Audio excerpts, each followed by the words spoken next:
Hello students, welcome to my channel easy learning accounts. आज की इस वीडियो में हम थर्ड बुक स्टार्ट करेंगे ऑफ अकाउंटेंसी क्लास 12, जिस बुक का नाम है analysis of financial statement, that is financial statement analysis. Right, इस बुक का बेसिकली जो पेपर आता है एग्जाम बेटा, वो पार्ट बी के नाम से आता है, जो कि 20 मार्क्स का होता है। राइट, और इस बुक में हमारे कई चैप्टर्स हैं, जिसमें स्टार्टिंग के चैप्टर्स बेटा पूरे थ्योरी हैं और लास्ट के 2 chapters, basically 3 chapters are of numericals. तो फर्स्ट 2 चैप्टर्स में हम थ्योरी पढ़ेंगे और जानेंगे कि हमारी फाइनेंशियल स्टेटमेंट क्या है, और उसके बाद फाइनेंशियल स्टेटमेंट का एनालिसिस क्या होता है।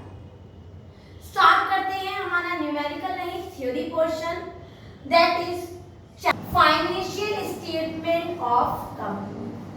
आपको याद होगा बेटा, क्लास 11th में भी हमने चैप्टर पढ़ा था फाइनेंशियल स्टेटमेंट। उसमें हमने 2 अकाउंट्स पढ़े थे, एक था ट्रेडिंग एंड P&L अकाउंट और दूसरा था बेटा हमारा बैलेंस शीट, और इन दोनों को ही हम कंबाइन करते थे तो एक नाम था financial statements of a firm या फिर ऑर्गेनाइजेशन। अब हम उन्हीं फाइनेंशियल स्टेटमेंट को कंपनी के पॉइंट ऑफ व्यू से पढ़ेंगे। तो बेटा अगर मैं बताऊं कि financial statement of the company के अंदर कौन-कौन से अकाउंट बनते हैं, कौन-कौन से स्टेटमेंट बनते हैं, तो बेसिकली मैं बता सकती हूँ कि बेटा एक तो बैलेंस शीट बनती है और एक बनता है हमारा स्टेटमेंट ऑफ P&L अकाउंट, जो कहीं ना कहीं somehow another word if we can say that is somehow equal to the P&L account. लेकिन कंपनी में उसका अकाउंट भी डिफरेंट है, उसका प्रेजेंटेशन भी डिफरेंट है, उसकी कैलकुलेशंस भी बिल्कुल डिफरेंट है। तो स्टार्ट करते हैं, what is the meaning of financial statement of a company. Financial statement are summarised statement of the accounting data which provide the information as to profitability and the financial position of the company।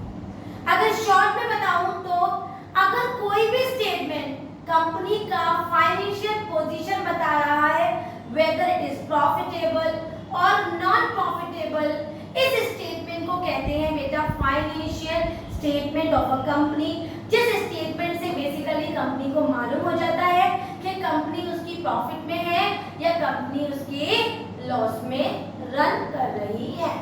Right, this is the meaning of financial statement, the statement which show the summary या फिर summarized way of the financial position of a company and the profitability of a company, profitability or losses of the company. This statement is known as financial statement, जो कि इस पूरी unit की, पूरी book का शुरुआत है, इम्पोर्टेंट है कि भाई जो बुक हम पढ़ने जा रहे हैं उसका मीनिंग तो हमें मालूम होना चाहिए। तो ये उसका मीनिंग है, जो स्टेटमेंट पोजीशन बताता है कंपनी की, that is financial statement. Right, second point है हमारा फीचर्स ऑफ फाइनेंशियल स्टेटमेंट। जब कोई भी चीज हम पढ़ते हैं तो उसके कुछ ना कुछ कैरेक्टरिस्टिक्स होते ही होते हैं। तो मैंने कुछ कैरेक्टरिस्टिक्स आपके लिए लिखे हुए हैं, हम उनको एग्जाम के तैयार करेंगे। ज़्यादा डिटेल में इस चैप्टर को नहीं पढ़ेंगे, जो चीजें मैं अपने वीडियोस में आपको बताऊंगी केवल आप उन्हीं पे ध्यान देंगे और एग्जाम में भी हमें वही पॉइंट्स एग्जाम में नजर आएंगे। राइट, तो नेक्स्ट है हमारा पहला फीचर है, वो है shows the financial position of the company. इसका सबसे पहला फीचर होता है फाइनेंशियल स्टेटमेंट का कि वो हमारी कंपनी की फाइनेंशियल पोजीशन हमें बताता है कि हमारा कंपनी किस पोजीशन में चल रही है, क्या हमारी कंपनी प्रॉफिट में है या हमारी कंपनी लॉस में है। सेकेंड पॉइंट है they relate to the past period, दस आर हिस्टोरिकल डॉक्यूमेंट्स। बेटा जो बैलेंस शीट हमें दी होती है उससे जो हम फर्दर अकाउंट बनाते हैं वो हमारे प्रीवियस ईयर की होती है। क्वेश्चन पुट करते में आपको दिखेगा, जो हम स्टेटमेंट्स बनाएंगे, एनालिसिस करेंगे, वो प्रीवियस ईयर बैलेंस शीट से करेंगे।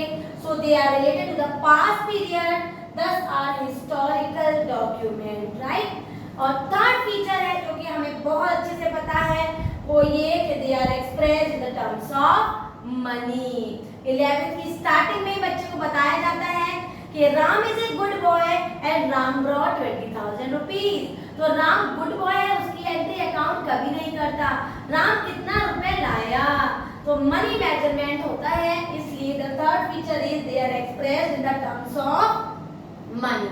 तो तीन फीचर तैयार करेंगे एग्जाम के लिए। पहला shows the financial position of the company, relate to the past period, that is the historical document, and the third one is it is expressed in the terms of money.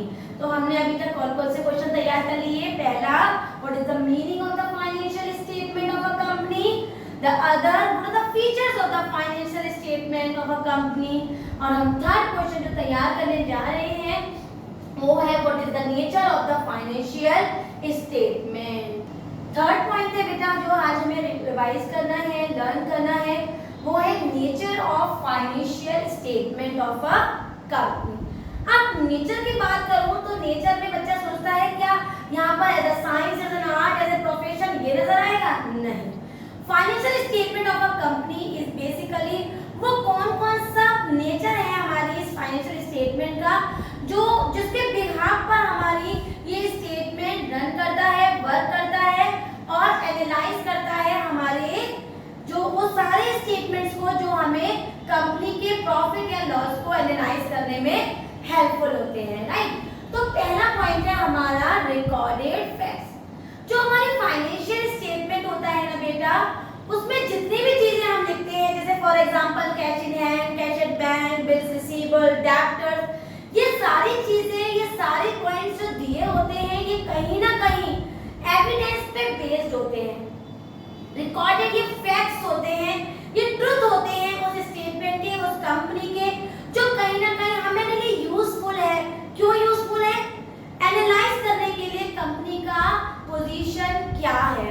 तो पहला point है recorded facts, जिसमें हम उन transactions को note करते हैं जो हमारे फैक्ट्स होते हैं, इंफॉर्मेशन होती हैं जो हमें बताती है कि हमारी कंपनी का कैश क्या है, कैश इन बैंक क्या है, डेब्टर्स कितने हैं, क्रेडिटर्स कितने हैं, मोटर या जो भी एसेट्स हैं वो क्या क्या है, non current liabilities, current, whatever given, इन सबको बताते हैं क्या चीज, रिकॉर्डेड फैक्ट्स। दूसरा नेचर होता है source of financial information, fact है। अगर हमें यही नहीं पता होगा कि हमारी कंपनी प्रॉफिट में या लॉस में है तो हम एनालाइज कैसे कर पाएंगे?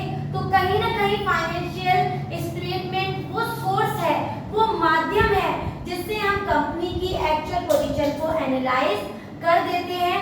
तो उसको कहते हैं हमारा second point, source of financial information by the help of the balance sheet, by the help of the statement of P&L account, या by the help of other accounts which are needed in order to identify the position of the company. Third point is selection of accounting policies. Account की जितनी भी policies होती हैं, methods होते हैं, उनको select करने में भी ये हमारा नेचर होता है। किस चीज का बेटा? फाइनेंशियल स्टेटमेंट का। जैसे फॉर एग्जांपल अगर मुझे डेप्रिसिएशन निकालना था क्लास 11th में, तो मुझे पता है कि उसके दो मेथड्स हैं, पहला रिटर्न डाउन वैल्यू मेथड, दूसरा स्ट्रेट लाइन मेथड। तो हमें कौन सा मेथड सिलेक्ट करना है ताकि मैं सही तरह से अकाउंटिंग पॉलिसीज को फॉलो कर सकूं। तो this is also one of the nature of the financial statement of a company. And the fourth point is accounting concept. हम सबको पता है कि हमारे बेसिकली कई कॉन्सेप्ट्स हैं अकाउंटिंग के, जैसे going concern concept, concept of conservatism, money management concept, etcetera etcetera. There are actual concept, there are many concepts. So our nature of financial statement that it also follows the accounting concepts which we have read in the 11th accountancy chapter 2, right? Next is accounting principles. तो accounting principles को भी follow करता है, जो हमारे 9 principles 10 या 11 होंगे। एक दो प्रिंसिपल्स मैं आपको बता देती हूँ, जैसे money management principles, accounting period principles, principles of materiality, principles of conservatism and principles of dual concept. इन सारे प्रिंसिपल्स को भी हमारे फाइनेंशियल स्टेटमेंट का नेचर होता है कि वो इन प्रिंसिपल्स को भी फॉलो करते हैं। तो कौन कौन सा नेचर हुआ बेटा? पहला, it recorded the facts, sources of the financial information, जहां पर प्रॉफिट और लॉस की इंफॉर्मेशन हमें मिल जाती है। Selection of the accounting policies, accounting standard के अंदर जितने भी पॉलिसीज है अकॉर्डिंग टू कंपनी एक्ट 2013 इसको फॉलो करता है, और अकाउंटिंग कॉन्सेप्ट्स एक्वर हो, गोइंग कंसर्न हो, प्रिंसिपल ऑफ कंजर्वेटिज्म कॉन्सेप्ट सबको फॉलो करता है। All the principles are also followed by the nature of financial statement. तो आज की वीडियो में हमने केवल 3 थ्योरी पढ़ी, मीनिंग ऑफ फाइनेंशियल स्टेटमेंट बेटा, फीचर्स ऑफ फाइनेंशियल स्टेटमेंट, और तीसरा पढ़ा nature of financial statement. Video की स्टार्टिंग में मैंने आपको बताया था कि financial statement of a company के अंदर हमारे 2 स्टेटमेंट्स आते हैं बेटा। पहला आता है स्टेटमेंट ऑफ P&L अकाउंट और दूसरा आता है हमारा बैलेंस शीट। कल की वीडियो में मैं आपको बैलेंस शीट के फॉर्मेट को बताऊंगी और कंप्लीट फॉर्मेट को अच्छी तरह से डीपली एनालाइज करेंगे। हालांकि थोड़ा सा balance sheet of the company को हमने सेकंड बुक में भी पढ़ा था, लेकिन डिटेल में नहीं पढ़ा था। मैंने तब भी आपसे कहा था बेटा इसको थर्ड बुक में डिटेल में पढ़ेंगे, क्योंकि इसके 4 मार्क्स का क्वेश्चन हेड एंड सब हेड ढूंढने के एग्जाम में हमें जरूर नजर आएगा। तो अगर आज की वीडियो की थ्योरी आपको समझ में आई हो, सारे पॉइंट्स आज के nature, features and meaning of financial statement अच्छी तरह से क्लियर हो गए हो, तो मेरी वीडियो को लाइक करें, शेयर करें और मेरे चैनल को सब्सक्राइब जरूर करें। Thank you.